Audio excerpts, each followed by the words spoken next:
de mutins, parce qu'au début, ils nous ont parlé des mutins. Et s'il y a une mutinerie, on ne dialogue pas avec la mutinerie, on discute et la mutinerie se termine, parce qu'il y a une forte diplomatie. Pour revenir à ce que le Rwanda a accepté de livrer ces messieurs, nous vous avons dit, je crois, j'ai toujours aimé les interventions du confrère Nyoka lorsqu'elle dit le Rwanda a sauvegardé sa place au sein du Conseil de sécurité. Membre non permanent du Conseil de sécurité. Ça, c'est un élément très important. Parce que si c'était un problème de diplomatie, mais Nkunda est au Rwanda. Nkunda n'a pas tué moins que Ntaganda. Pourquoi jusqu'à aujourd'hui Nkunda n'est pas livré? Mende nous avait dit, lorsqu'on avait arrêté Nkunda au Rwanda, qu'on va l'extrader, on va faire ceci, mais la diplomatie a démontré qu'elle était une diplomatie faible, incapable de trouver une solution dans la région. Et il fallait que le Rwanda accède à ce niveau de responsabilité pour qu'il accepte rapidement et livrer ces messieurs devant la Cour pénale. Une réaction rapidement. Il y a quand même un problème. Lorsque je pris la parole, je n'ai pas laissé tomber, sinon balayer l'accord cadre. J'ai dit qu'il y a eu un concours de circonstances. Et dans lesquels concours de circonstances, le premier élément, l'élément le plus probant, l'élément le plus fort à retenir, c'est l'accord cadre. Parce que le Rwanda, si le Rwanda ne voulait pas de cet accord, je pense qu'on ne l'a pas contraint à apposer sa signature. Lorsque les chefs de l'État sont allés à Addis Abeba, le Rwanda a posé sa signature et en apposant sa signature, le Rwanda a bien lu, a bien vu qu'il y a différentes dispositions où on demande de ne pas soutenir des groupes armés, de ne pas s'ingérer dans la politique intérieure de notre pays, de ne pas donner, faire assistance à tous. Monsieur Okito dit qu'il n'y a aucune contrainte. Est-ce que c'est votre lecture? Monsieur Fabien, il faut écouter ce que je suis en train de dire. C'est important. Lorsqu'on appose sa signature, la contrainte, c'est votre signature que vous avez apposée et cette signature, c'est en rapport avec les différents clauses qui sont contenues dans cet accord. C'est le premier élément.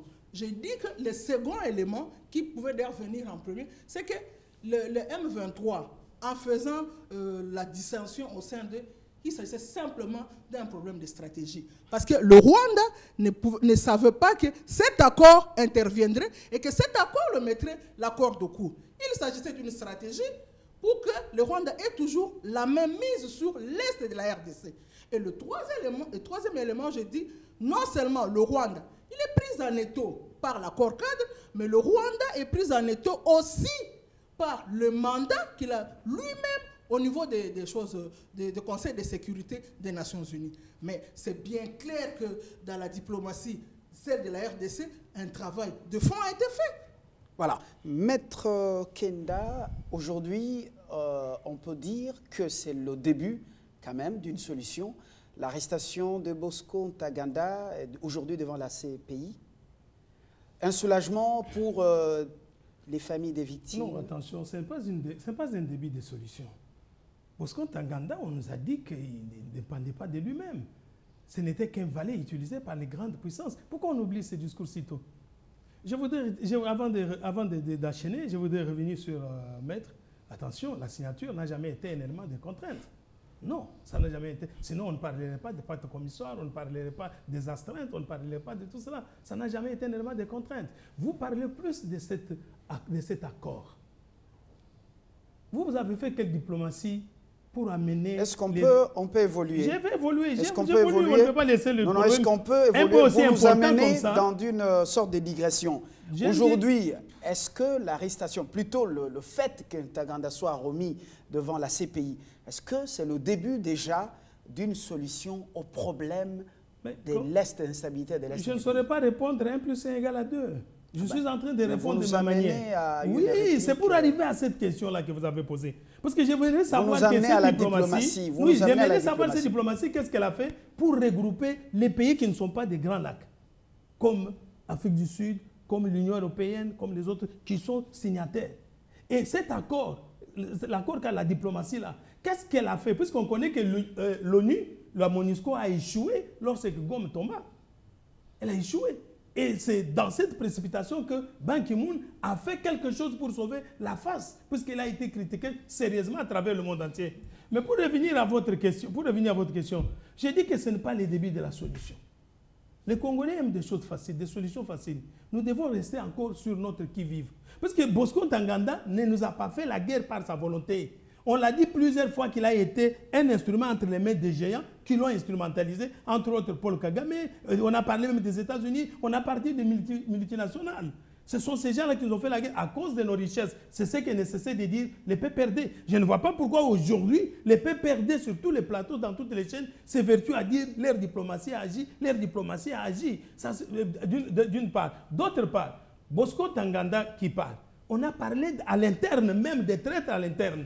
Les PPRD en tête, radio-télévisée. Vous connaissez que le DG de la RTNC n'est pas là. Et on a dénoncé des députés de l'Est qui sont au Parlement, à l'interne. Et tous ces gens ne sont pas encore dénichés. Est-ce le départ de Bosco Ntaganda aujourd'hui, est-ce que le départ de Bosco Ntaganda, c'est le début du déballement? Rapide, Maître Nyoka. Oui, une réaction rapide, M. Fabien, il y a problème. J'ai l'impression que de l'autre côté, on est un peu distrait. On oublie qu'il n'y a pas très longtemps, je pense que c'était au mois de septembre, au niveau des Nations Unies, il y a eu un mini-sommet qui s'est passé, je crois, le 27 septembre, où s'est retrouvé le secrétaire général de l'ONU, le chose Kinshasa, le Rwanda, sur la question de l'Est. On oublie aussi que le Premier ministre Matata a fait un pèlerinage aux Nations Unies, où il a même vu Mme Susan Rice, que nous tous nous savons, cette ambassadrice qui était en train de mettre, semble-t-il, de peau de banane dans les dossiers de la RDC. Nous avons vu comment Matata s'est déplacé. Nous avions vu aussi que le chef de l'État lui-même, l'accord cadre signé, avant que cet accord ne soit signé, on ne l'a pas signé tout de suite, il y a eu problème. Parce qu'il fallait que les différents chefs de l'État, qu'ils se mettent d'accord. La première signature avait échoué. Vous savez qu'entre les États, ce n'est pas une relation des États d'âme, c'est une relation d'intérêt. Que les différents chefs de l'État aient accepté d'apposer finalement leur signature, c'est qu'il y a eu convergence d'intérêts. Et cette signature-là, vous n'allez pas me retirer la parole pour ça, cette signature-là, elle va contraindre. L'État qui signe, cet État-là s'engage à respecter les différentes clauses contenues dans l'accord. Alors, une réaction Petite réaction, je crois, parce qu'on parle trop de cet accord. Nous sommes juristes, peut-être à l'exception de Papi Tamba. Heureusement que Maître Zakari a directement réagi par rapport à la contrainte dont le confrère Nyoka parlait en ce qui concerne la signature. Mais qu'est-ce qui est dans cet accord qui ne figure pas dans tous les accords signés par la RDC? Lorsque vous parlez de ne pas soutenir les groupes armés, l'intangibilité des territoires, des frontières, est-ce que ce n'est pas prévu dans les chartes des Nations Unies? Tout ce qui se trouve dans cet accord se trouve dans les chartes des Nations Unies. Mais pourquoi depuis tout ce temps, le Rwanda ne respectait pas cela? Pourquoi depuis tout cela, l'Ouganda ne respectait pas cela? Où se trouve la diplomatie dont on nous fait allusion aujourd'hui, alors que depuis très longtemps, ce n'est pas seulement au Rwanda, ce n'est pas seulement à l'Est, à Kizanga, en fait, à la province orientale, dans la province du Katanga et partout ailleurs. Il y a de résistance, il y a de groupes qui naissent comme des champignons. Très bien, alors. Est-ce que l'État congolais, s'il vous plaît, je termine, est-ce que l'État congolais est capable de résoudre tous ces problèmes de manière générale? Non. C'est la question que vous posez justement, M. Okito. Papi Tamba, la toute dernière préoccupation avant de terminer cette première partie. Vous n'allez pas l'Amnistie internationale, je vous donne la parole. L'Amnistie internationale pour l'Afrique estime que le transfèrement de Ntaganda était moyen de dissuasion pour d'autres responsables d'atteinte aux droits humains et va donc aider à briser le cercle vicieux de l'impunité qui mine l'Est du Congo. Votre réaction assez rapide. L'Amnistie internationale, branche Afrique, pourrait le dire, comme tant d'autres organisations, sauf l'opposition congolaise.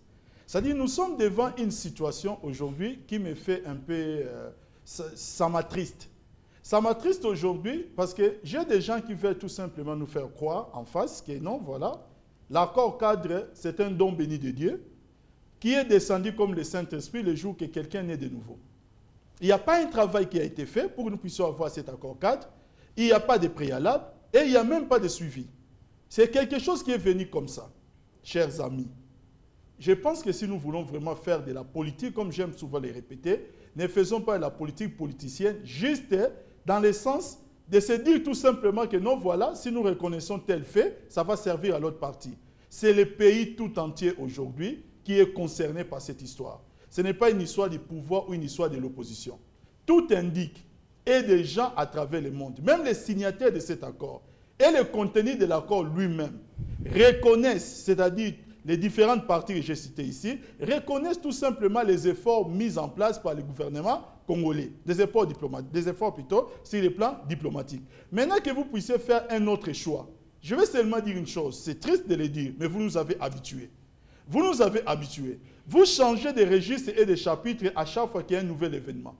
Demain, lorsque Bosco Ntaganda arrivera et qu'au niveau de la CPI, il arrive dans quelques heures, et lorsque maintenant il va y avoir la procédure qui sera engagée, et que d'autres éléments, peut-être dont visiblement vous n'êtes pas encore informés, qui sont opposés aux Suisses du peuple congolais, vont refaire surface, vous allez encore emprunter notre chemin. Voilà. Maître, vous n'allez pas nous dire ici, nous parler de quand Kunda est parlé de la CPI, parce que vous savez que Kunda n'a pas de mandat derrière la CPI.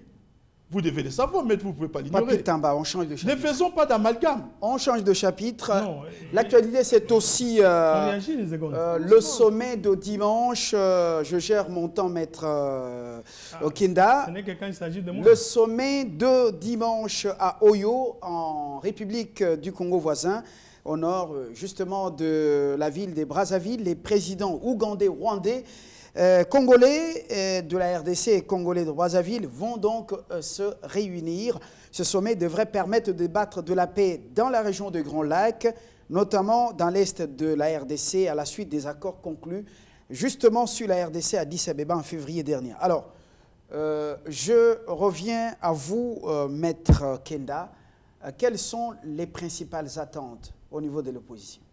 Oui, rapidement, dans mon temps, je les gère bien. Je dis, l'opposition voit autrement que toute autre chose. Vous avez posé une question très capitale.